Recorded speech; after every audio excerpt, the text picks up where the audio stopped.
The U.S. Federal Trade Commission has concluded that there isn't enough evidence to support complaints that tech giant Google unfairly favors its own services in search results.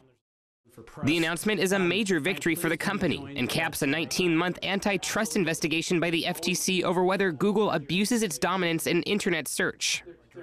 Today's action delivers more relief for American consumers faster than any other option available to the Commission, and protects competition and consumers in a number of crucial markets central to the daily lives of hundreds of millions of American consumers and businesses.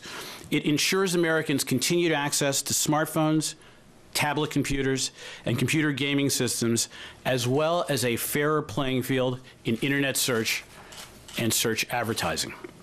But the FTC did rule that Google must change some of its policies, such as modifying its practice of cribbing or scraping content from websites after companies complain that the practice takes away potential web traffic. The FTC says that the end of the investigation means that Google and other businesses will now have a clearer understanding of the rules of the web.